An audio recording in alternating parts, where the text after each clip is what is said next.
জুলাই সনদ ইস্যুতে শেষ দিনেও বিপরীত মেরুতে বিএনপি জামায়াত। যেটা স্বাক্ষরিত জুলাই সনদ এটা কিন্তু বাস্তবায়ন প্রক্রিয়ার পার্ট ছিল না। এই সেপারেট বিষয়টা যখন প্রকাশিত হলো তখনই ওনারা এটা ভিন্নমত প্রসারণ করা। আজকে যে চক্রান্ত ষড়যন্ত্র চলছে নির্বাচনকে বানচাল করে দেওয়ার, নির্বাচনকে পিছিয়ে দেওয়ার। নির্বাচন পেছালে দায় বড় দুই দলের অভিযোগ এনসিপির। ইলেকশন যদি পিছিয়ে যায় আপনারা দুই দল ইতিহাসে ইলেকশন পিছানোর জন্য দায়ী থাকবেন। উত্থান হতে পারে তৃতীয় শক্তির অভিমত বিশ্লেষকের। তৃতীয় শক্তি মানে আমরা যেটাকে মনে করি আমাদের সাধারণত মিলিটারি সেখানে চলে আসে। তবে বাংলাদেশের মিলিটারি আমার মনে হয় না ক্ষমতা নিতে চায়। দর্শক দেখছিলেন প্রধান শিরোনাম। এবার জানাবো অন্যান্য শিরোনামগুলো। 13 নভেম্বর ঘিরে রাজধানীতে বিক্ষিপ্ত সহিংসতা, জনমনে আতঙ্কিত হওয়ার কিছু নেই বললেন উপদেষ্টা। সকল ধর্মীয় উপাসনালয়ে নিরাপত্তা জোরদার। নির্বাচন হবে না এই ধারণা ভুল বলছে ইসি। 90 দিনের মধ্যে ভোটের কাউন্টডাউন শুরু। বাগেরহাটে 4 ও গাজীপুরে 5টি সংসদীয় আসন থাকবে জানালো হাইকোর্ট। পুরান ঢাকায় প্রকাশ্যে একজনকে গুলি করে হত্যা, নিহত বামন চিত্রনায়ক সোহেল চৌধুরী হত্যা মামলার আসামি বলছে পুলিশ। আবু সাইদ হত্যা মামলার বিচার জানুয়ারির মধ্যে শেষ করার আশা প্রসিকিউশনের। রামপুরার হত্যা মামলায়ও সাক্ষ্য গ্রহণ ফের কাল। পাকিস্তানের সংবিধান সংশোধনীতে তোলপাড়, সেনাপ্রধান হচ্ছেন সর্বময় ক্ষমতার অধিকারী। সর্বোচ্চ আদালতের ক্ষমতা খর্বের অভিযোগে উত্তাল রাজনীতি। এবং কাল সিলেটে বাংলাদেশ আয়ারল্যান্ড প্রথম টেস্ট শুরু। হোম গ্রাউন্ডের ফায়দা নিতে চায় টাইগাররা। রণকৌশল সাজাচ্ছে আইরিশ শিবির। স্বাগত নিউজ 24 সংবাদে আপনাদের সাথে আছি আমরা দুজন, আমি সোহাগ বক্স এবং আমি সঞ্চিতা ইসলাম। দর্শক দেখছিলেন বিআরবি কেবল সংবাদ শিরোনাম। এবার বিস্তারিত। জুলাই সনদ বাস্তবায়ন নিয়ে রাজনৈতিক দলগুলোর বিভেদ আরো তীব্র হলে নির্বাচন দেরি হতে পারে, উত্থান হতে পারে তৃতীয় শক্তির, এমন শঙ্কা রাজনৈতিক বিশ্লেষকদের। তারা বলছেন দেশ ও জাতির বৃহত্তর কল্যাণেই দলগুলোকে চলমান সংকটের যৌক্তিক সমাধান করতে হবে। অন্যথায় অস্থির সময়ের সুযোগে রাজনীতির নিয়ন্ত্রক হয়ে উঠবে অনির্বাচিত কোনো শক্তি। বিস্তারিত মাসুদা লাবনীর প্রতিবেদনে। নানা ইস্যুতে প্রধান প্রধান রাজনৈতিক দলগুলোর মধ্যে ঐক্যের বদলে অনৈক্য সৃষ্টি হয়েছে। ফলে জটিল হচ্ছে রাজনৈতিক পরিস্থিতি। জনমনে বাড়ছে শঙ্কা, কিভাবে রাজনৈতিক সংকটের সমাধান হবে কিংবা কিভাবে হবে জাতীয় ঐক্য। কোনো সদুত্তর নেই এসব প্রশ্নের। জাতীয় ঐক্যমত্য কমিশনের সাথে একের পর এক বৈঠক হয়েছে, কিন্তু সাধারণ মানুষ মনে করে তাতে কাজের কাজ হয়নি খুব একটা। এত কিছুর পরও জুলাই সনদ বাস্তবায়নের আদেশ জারি, গণভোটের সময় নির্ধারণ ও সংস্কার প্রস্তাবে নোট অব ডিসেন্ট ইস্যুতে বিভক্ত আরও তীব্র হয়েছে। এসব বিষয়ে ঐক্যমত্য প্রতিষ্ঠায় 7 দিনের সময় দেয় অন্তর্বর্তী সরকার। সম্ভব হলে আগামী 1 সপ্তাহের মধ্যে সরকারকে ঐক্যবদ্ধ দিক নির্দেশনা প্রদান করার আহ্বান জানানো হয়। নির্ধারিত সময়ে সমঝোতা তো দূরের কথা, উল্টো বিএনপি ও জামায়াতের মধ্যে বিরোধ বেড়েছে। দুই দলই গণভোটের পক্ষে, তবে একই দিনে গণভোট ও সংসদ নির্বাচন চায় বিএনপি। পাশাপাশি তাদের দেয়া নোট অব ডিসেন্ট উল্লেখ থাকতে হবে গণভোটের প্রস্তাবে। অন্যদিকে জাতীয় নির্বাচনের আগে গণভোট চায় জামায়াত। তাদের দাবি ভোটের প্রস্তাবে কোনো দলের নোট অব ডিসেন্ট থাকতে পারবে না। এনসিপি নোট অব ডিসেন্ট না থাকার পক্ষে থাকলেও অনড় ভোটের আগে জুলাই সনদ বাস্তবায়নের দাবিতে। এই রাজনৈতিক বিশ্লেষক বলছেন, আইনিভাবে জুলাই সনদ বাস্তবায়ন করতে পারবে না অন্তর্বর্তী সরকার। আইনের ভিত্তিটা তো এই সরকারকে দিয়ে দিতে হবে, কারণ জুলাই সনদের আইনের ভিত্তি না হলে যে নতুন সংবিধানটা আমরা তৈরি করেছি ঐক্যমতের আলোচনার মাধ্যমে, কারণ আমরা তো হাসিনার সংবিধান আর ফিরতে চাই না। আবার কোনো বিশ্লেষক বলছেন, এই সংকট না কাটলে অনিশ্চিত হবে সংসদ নির্বাচন, হুমকির মুখে পড়বে গণতন্ত্র। এক ধরনের ভোটের অনিশ্চয়তা তৈরি হতে পারে, যে ভোট হয় কিনা এই ধরনের মানুষের মধ্যে এক ধরনের অস্থিরতা তৈরি হতে পারে। তো আর 2 নম্বরে হচ্ছে যে আপনার এখানে অন্য কোনো শক্তি তারা নির্বাচন যাতে না হয় সেই ধরনের কর্মকাণ্ডও তারা লিপ্ত হতে পারে। পরিস্থিতি আরও খারাপ হলে শঙ্কা আছে তৃতীয় শক্তি উত্থানের। তৃতীয় শক্তি মানে আমরা যেটাকে মনে করি আমাদের সাধারণত মিলিটারি সেখানে চলে আসে। তবে বাংলাদেশের মিলিটারি আমার মনে হয় না ক্ষমতা নিতে চায়। তবে যদি বাংলাদেশের অবস্থা এরকম হয় যে একেবারে অরাজকতা, চরম অরাজকতা, মানে কিছু ল অর্ডারে কিচ্ছু নাই, লুটপাট, তখন হয়তো আমি বাধ্য হয়ে। আসলে এখানে সরকারকে উদ্যোগ গ্রহণ করতে হবে ডেফিনেটলি, কিন্তু এখানে বড় শক্তি হচ্ছে যে রাজনৈতিক দলগুলো। বলেন দেশ ও জাতির বৃহত্তর স্বার্থেই রাজনৈতিক দলগুলোকে সংকটের যৌক্তিক সমাধান করতে হবে, অন্যথায় গুনতে হবে চড়া মূল্য। মাসুদা লাবনী, নিউজ 24, ঢাকা। নির্বাচন বিমুখ দলগুলো ইচ্ছাকৃতভাবে অস্থির অবস্থা সৃষ্টি করছে বলে অভিযোগ করেছেন বিএনপি মহাসচিব মির্জা ফখরুল ইসলাম আলমগীর। সোমবার ঠাকুরগাঁওয়ে এক মত বিনিময় সভায় বক্তব্য রাখেন তিনি। এই সময় অন্তর্বর্তী সরকারকে দ্রুত নির্বাচনের তফসিল ঘোষণা করার আহ্বান জানান মির্জা ফখরুল। নির্বাচন সামনে রেখে গণসংযোগের অংশ হিসেবে সোমবার ঠাকুরগাঁও মুক্তিযোদ্ধা ও তাদের সন্তানদের সাথে মত বিনিময় করেন বিএনপি মহাসচিব মির্জা ফখরুল ইসলাম আলমগীর। বলেন, একটি গোষ্ঠী বলার চেষ্টা করছে 24-এর আন্দোলনেই সব হয়েছে, ভুল ব্যাখ্যা দিয়ে 71-কে ভুলিয়ে দেওয়ার অপচেষ্টা করছে বাংলাদেশ বিরোধী শক্তি। একটি মহল যারা 1971 সালে পাকিস্তান হানাদার বাহিনীর সঙ্গে যোগ সাজস করে এই দেশের মুক্তিযোদ্ধাদের হত্যা করেছিল, তার পরিবারদের হত্যা করেছিল, তাদের মেয়েদেরকে তুলে দিয়েছিল খান বাহিনীর হাতে, তাদের সঙ্গে এই দেশের মানুষ আপোষ করতে পারে? এরা আজকে দেশটাকে গিলে খাওয়ার চেষ্টা করছে, গ্রাস করার চেষ্টা করতেছে। আমাদের ধর্মপ্রাণ মুসলমান ভাইদের ধর্মীয় অনুভূতিকে বিক্রি করে তারা ওই কাজগুলো করতে চাচ্ছে। আমরা সেটা হতে দিতে পারি না। মির্জা ফখরুল বলেন, নানা ইস্যু তৈরি করে জাতীয় নির্বাচনকে পিছিয়ে দেওয়ার চক্রান্ত চলছে। বলেন, সঠিক সময়ে নির্বাচন না হলে দেশের বড় ক্ষতি হয়ে যাবে। আজকে যে চক্রান্ত ষড়যন্ত্র চলছে নির্বাচনকে বানচাল করে দেওয়ার, নির্বাচনকে পিছিয়ে দেওয়ার, সেই নির্বাচনকে পিছিয়ে দেওয়া মানে আমাদের সর্বনাশ হওয়া, এই দেশের সর্বনাশ হওয়া। কারণ এখন একটা নির্বাচিত সরকার খুব দরকার। এই সরকারটা এখন তাড়াতাড়ি নির্বাচন করবে। আমরা চাই যে অন্তর্বর্তীকালীন সরকার অতি দ্রুত আর কোনো কাল বিলম্ব না করে নির্বাচন তফসিল ঘোষণার ব্যবস্থা করবেন, দেশে একটা নির্বাচিত সরকার প্রতিষ্ঠা করবেন। এদিকে গুলশানে বিএনপি চেয়ারপারসনের কার্যালয়ে জাসাসের এক অনুষ্ঠানে কথা বলেন বিএনপির স্থায়ী কমিটির সদস্য ডক্টর আব্দুল মঈন খান। বলেন, সবার সম্মিলিত প্রচেষ্টায় 24-এর গণ অভ্যুত্থান হয়েছে, এর কৃতিত্ব কারো একার নয়।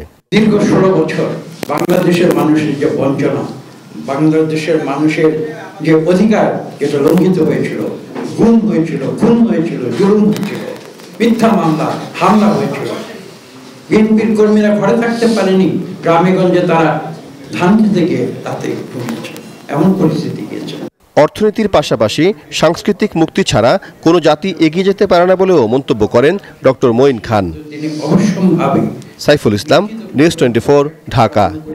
যারা বলেন সংবিধানে গণভোট নেই, তারা ফ্যাসিবাদ আমলকে সমর্থন করেন বলে মন্তব্য করেছেন জামায়াতের সহকারী সেক্রেটারি জেনারেল হামিদুর রহমান আজাদ। বলেন, সংবিধানের চেয়ে জনগণের অভিপ্রায় অধিক গুরুত্বপূর্ণ। সোমবার পল্টনে ইসলামী আন্দোলনের কার্যালয়ে 8 দলের বৈঠক শেষে যৌথ প্রেস ব্রিফিংয়ে তিনি এই কথা বলেন। জানান, বিএনপি সাড়া না দিলেও বিএনপি ডাকলে আলোচনায় বসবে জামায়াত সহ 8 দল। আলোচনায় সমাধান না হলে আন্দোলন চালিয়ে যাওয়ার হুঁশিয়ারিও দেন তিনি। জুলাই সনদ বাস্তবায়ন, গণভোট ও পিআর পদ্ধতিতে নির্বাচন সহ 5 দাবিতে আগামীকাল রাজধানীর পল্টনে সমাবেশ করবে দলগুলো। রাজধানীর সমাবেশ দিয়েই যদি সরকার মেসেজ নিতে পারে, দেশবাসী যদি বোঝাতে পারে, বুঝতেও পারে, তাহলে আমরা মনে করি এই সমাবেশেই একটা বড় ধরনের মতামত উঠে আসবে, জাতির উদ্দেশ্যে একটা নির্দেশনা এখানে তৈরি হতে পারবে, জনমত তৈরি হতে পারবে। এতে করে আমরা আশা করব সরকার আমাদের যে 5 দফা দাবি সেটা মেনে নেবে। জুলাই সনদ বাস্তবায়ন ইস্যুতে বিরোধের কারণে নির্বাচন পেছালে তার দায় নিতে হবে বড় 2 দলকেই, এমন মন্তব্য করেছেন এনসিপির মুখ্য সমন্বয়ক নাসিরউদ্দিন পাটোয়ারি। সোমবার বাংলা মোটরে এনসিপির কেন্দ্রীয় কার্যালয়ে এক অনুষ্ঠানে এই কথা বলেন তিনি। যদি রিফর্ম না হয়, জুলাই সনদ বাস্তবায়ন না হয়, জুলাই সনদের আইনি ভিত্তি না হয়, তাহলে কিন্তু ইলেকশন যদি পিছিয়ে যায়, আপনারা দুই দল ইতিহাসে ইলেকশন পিছানোর জন্য দায়ী থাকবেন। আপনাদের দুইটি দলকেই দ্রুত গতিতে জুলাই সনদের আইনি ভিত্তি বাস্তবায়নের একটি পদ্ধতি খুঁজে বের করে ফেব্রুয়ারিতে ইলেকশন করার জন্য দ্রুত পদক্ষেপ নিতে হবে। 13 নভেম্বরে অস্থিরতা সৃষ্টির চেষ্টা করা হলে সর্বোচ্চ সামর্থ্য দিয়ে তা প্রতিহত করবে সরকার। সচিবালয়ের প্রশ্নের জবাবে এসব কথা জানান উপদেষ্টা সৈয়দা রিজওয়ানা হাসান। তিনি জানান, সরকারের প্রধান কাজই এখন সুষ্ঠু ও শান্তিপূর্ণ নির্বাচন করা, আর রাজধানীর সকল ধর্মীয় প্রতিষ্ঠানের নিরাপত্তা জোরদার করা হয়েছে বলে জানিয়েছে প্রেস উইং। 13 নভেম্বর লকডাউনের ঘোষণা দিয়েছে পতিত শক্তি আওয়ামী লীগ, যার কারণে আতঙ্ক তৈরি হয়েছে জনমনে। আর এই আতঙ্ক দূর করতেই বিভিন্ন তৎপরতা নিচ্ছে সরকার। রাজধানীর সকল ধর্মীয় প্রতিষ্ঠানের নিরাপত্তা জোরদার করা হয়েছে বলে জানিয়েছে প্রেস উইং। এক বিবৃতিতে প্রেস উইং আরো জানায়, ধর্মীয় সহাবস্থানে বিঘ্ন ঘটানোর চেষ্টা হলে আইনের সর্বোচ্চ প্রয়োগ করা হবে। এর আগে ফেসবুক স্ট্যাটাসে প্রেস সচিব জানায়, কোনোভাবেই কার্যক্রম স্থগিত আওয়ামী লীগকে নাশকতা করার সুযোগ দেবে না সরকার। অবস্থানটা সরকার স্পষ্ট করেছে। একই বিষয়ে কথা বলেন পরিবেশ, বন ও জলবায়ু উপদেষ্টা সৈয়দা রিজওয়ানা হাসান। বলেন, নানা জায়গা থেকে অস্থির করার চেষ্টা করতে পারে পতিত সরকারের লোকজন। সরকার সতর্ক আছে উল্লেখ করে রিজওয়ানা হাসান বলেন, জনগণের আতঙ্কিত হওয়ার কিছু নেই। আমি যদি 16 বছর দেশটাকে শাসন করে থাকি, নির্বাচিত অনির্বাচিত উভয় প্রকারে, একটা যে স্টেক এখানে নানান জায়গায় তৈরি করা হয়েছে, সেই স্টেকের সাহায্য নিয়ে কিছু অস্থিরতা হয়তো সৃষ্টির চেষ্টা করবে, কিন্তু আমি দেশবাসীকে বলবো যে এটা নিয়ে আপনারা আতঙ্কিত হবেন না। আমরা সজাগ আছি, সতর্ক আছি এবং সচেষ্ট আছি। গণমাধ্যমের করা এক প্রশ্নের জবাবে পরিবেশ উপদেষ্টা বলেন, ঐক্যমত্য না হওয়া বিষয়গুলো সমাধানে রাজনৈতিক দলগুলোকে বসতে বলা হলেও তারা এখনো বসেনি। আমাদেরকে সরকার হিসাবে যখনই এমন অস্থিরতা সৃষ্টি করার চেষ্টা করা হবে, তখনই আমরা আমাদের সর্বোচ্চটুকুন দিয়ে সেই অস্থিরতাটা নিয়ন্ত্রণের চেষ্টা করব। নাইম আলচিকো, নিউজ 24, ঢাকা। জাতীয় নির্বাচনে বাগেরহাটে আগের মতো 4টি ও গাজীপুরে 5টি আসন রাখার নির্দেশ দিয়েছেন হাইকোর্ট। একই সাথে বাগেরহাটের একটি আসন কমানো এবং গাজীপুরে একটি আসন বাড়িয়ে নির্বাচন কমিশনের জারি করা গেজেট অবৈধ ঘোষণা করা হয়েছে। আর এদিকে ভোট সুষ্ঠু করতে নির্বাচন কমিশন জিহাদ ঘোষণা করেছে বলে মন্তব্য করেছেন কমিশনার আনোয়ারুল ইসলাম। আরেক কমিশনার মোহাম্মদ সানাউল্লাহ বলেছেন, পোস্টাল ব্যালটের ডাকগুলো শতভাগ নির্ভুলভাবে গন্তব্যে পৌঁছাবে কিনা সেই বিষয়ে সন্দেহ রয়েছে। বাগেরহাটের একটি আসন কমিয়ে 3টি আসন করায় আগস্টের শেষ সপ্তাহ থেকে ক্ষোভ প্রকাশ করে আসছিলেন সেখানকার বাসিন্দারা। নির্বাচন কমিশনের সীমানা পুনর্নির্ধারণের সিদ্ধান্তে বাগেরহাটে ও নির্বাচন কমিশনের সামনে একাধিকবার প্রতিবাদ কর্মসূচি পালন করেন তারা। বাগেরহাটের একটি কমিয়ে 3টি ও গাজীপুরে একটি বাড়িয়ে 6টি আসন করেছিল নির্বাচন কমিশন। কমিশনের সেই সিদ্ধান্তকে সোমবার বাতিল করে দেয় হাইকোর্ট। বিগত নির্বাচনগুলোর কলঙ্ক মুছতে হলে একটি ভালো নির্বাচনের কোনো বিকল্প নেই। পুলিশ ও প্রিজাইডিং অফিসার সহ প্রশাসনের সকলকে ভয় ভীতি পরিহার করে নির্বাচনে দায়িত্বশীল ভূমিকা পালন করতে হবে। কুমিল্লায় পল্লী উন্নয়ন একাডেমিতে এক অনুষ্ঠানে এসব কথা বলেন নির্বাচন কমিশনার আনোয়ারুল ইসলাম সরকার। বাংলাদেশের ইতিহাসে যতগুলো নির্বাচন হয়েছে, আসন্ন ত্রয়োদশ নির্বাচন অত্যন্ত গুরুত্বপূর্ণ এবং এই নির্বাচনের উপর নির্ভর করবে এদেশের ভবিষ্যৎ। নির্বাচন কমিশন সচিবালয়ে পোস্টাল ভোট নিয়ে বিভিন্ন দেশে বাংলাদেশি দূতাবাসের কর্মকর্তাদের সাথে অনলাইনে সভা করেন ইসি সানাউল্লাহ। বলেন, প্রবাস থেকে ভোটের 21 দিন আগে পোস্টাল ব্যালট পাঠানো শুরু করা যাবে, তবে 17 দিন বাকি থাকতেই ভোট পাঠানো ভালো হবে বলে মত তার। আপনি আনুমানিক ভোটের 21 দিন আগে যেদিন প্রার্থীটা চূড়ান্ত হবে এবং প্রতীক বরাদ্দ হবে, সেদিন আপনার অ্যাপ্লিকেশনে দেখতে পাবেন যে ঢাকা 1 আসনে চূড়ান্ত প্রার্থী কারা। আপনাদেরকে যে হলফনামাটা পাঠানো হলো, ডিক্লারেশনটা স্বাক্ষর করবেন। ব্যালট পেপারটাকে ভাঁজ করে ব্যালটের যে খাম আছে সেই খামের মধ্যে প্রবেশ করাবেন এবং এই হলফনামাটাকেও প্রবেশ করাবেন। ব্যালটের খামটা বন্ধ করবেন, ব্যালটের খামটা আবার রিটার্ন খামের মধ্যে ঢোকাবেন। তিনি মনে করেন আন্তর্জাতিকভাবে পোস্টাল ব্যালটের সফলতার হারকে বাংলাদেশ ছাড়িয়ে যাবে। এই পোস্টাল ব্যালট কেন্দ্রের অন্তরা বিশ্বাস, নিউজ 24, ঢাকা। আগামী জানুয়ারির মধ্যে জুলাই গণঅভ্যুত্থানের প্রথম শহীদ আবু সাইদ হত্যা মামলার ট্রাইব্যুনালে বিচারিক কার্যক্রম শেষ হতে পারে বলে জানিয়েছেন প্রসিকিউশন। সোমবার এই মামলায় 12তম সাক্ষী হিসেবে জবানবন্দি দেন বেরোবি শিক্ষার্থী আকিব রেজা খান। আদালতের কাছে আসামিদের সর্বোচ্চ শাস্তির দাবিও জানান। বলেন, গত বছরের 16 জুলাই শান্তিপূর্ণ আন্দোলন চলাকালে আবু সাইদকে প্রথমে গুলি করে এএসআই আমির হোসেন, পরে গুলি করে কনস্টেবল সুজন চন্দ্র রায়। প্রসিকিউশন জানায় এই মামলার মোট সাক্ষী 62 জন। এদিকে ট্রাইব্যুনাল 1-এ রামপুরায় কার্নিশে একজনকে গুলি ও 2 জনকে হত্যার ঘটনায় সাক্ষ্য দিয়েছেন পুলিশ সদস্য। কাল ফের অনুষ্ঠিত হবে সাক্ষ্য গ্রহণ।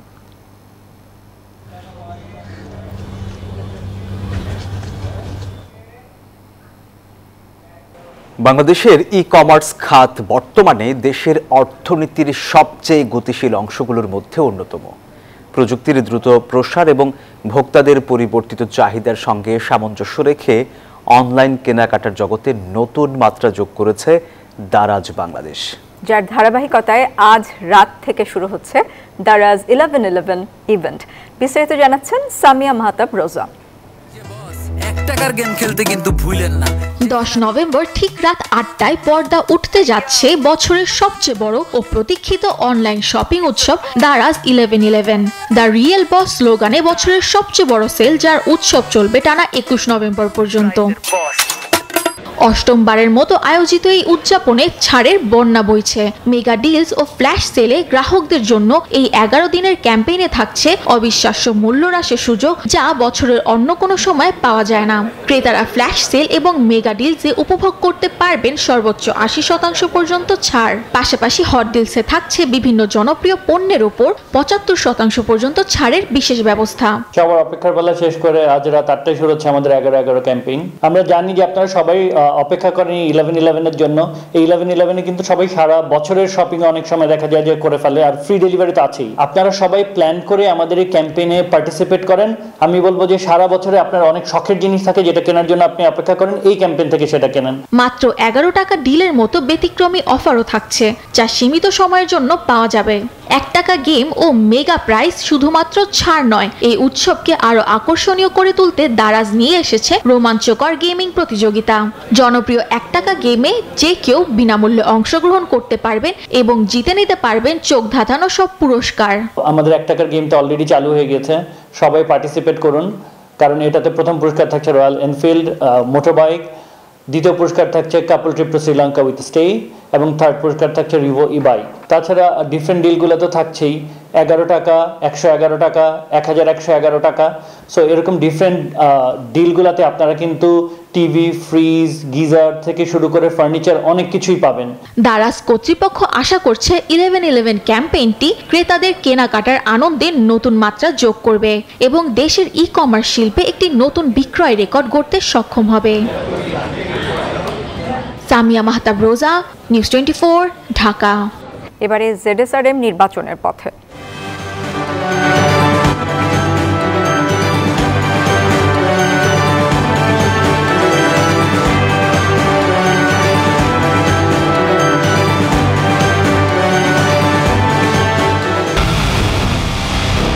পুরো দেশের মুখে হাসি ফোটাতে নিজেকে হতে হয় স্ট্রং, আর মনোবল হতে হয় স্পার্ক-0। জেডএসআরএম 25 বছরের পথ চলায় নিরাপদে রাখার প্রত্যয়ে। জামায়াত বিভিন্ন অজুহাতে দেশে অস্থিতিশীল পরিস্থিতি সৃষ্টি করছে মন্তব্য করে বিএনপি মহাসচিব মির্জা ফখরুল ইসলাম আলমগীর বলেছেন, জনগণ এসব বরদাস্ত করবে না। বলেন, পিআর সহ সকল অমীমাংসিত বিষয়ের সমাধান করে ফেব্রুয়ারিতেই নির্বাচন দিতে হবে। সোমবার সন্ধ্যায় ঠাকুরগাঁওয়ে এক মতবিনিময় সভায় এসব কথা বলেন ফখরুল। জামায়াত ইসলাম তারা আজকে বিভিন্ন অজুহাত করে দেশকে একটা অস্থিতিশীলতার দিকে নিয়ে যাওয়ার চেষ্টা করছে। আমরা এর তীব্র বিরোধিতা করছি। আমরা মনে করি যেটা এই সমস্ত বিষয় নিয়ে একটা সমস্যা তৈরি করে গণতন্ত্রকে ব্যাহত করা, নির্বাচনকে ব্যাহত করা, এটা কোনোমতেই জনগণ বরদাস্ত করবে না। দর্শক, এই ছিল নিউজ 24 সংবাদে। সাথে থাকায় ধন্যবাদ সবাইকে।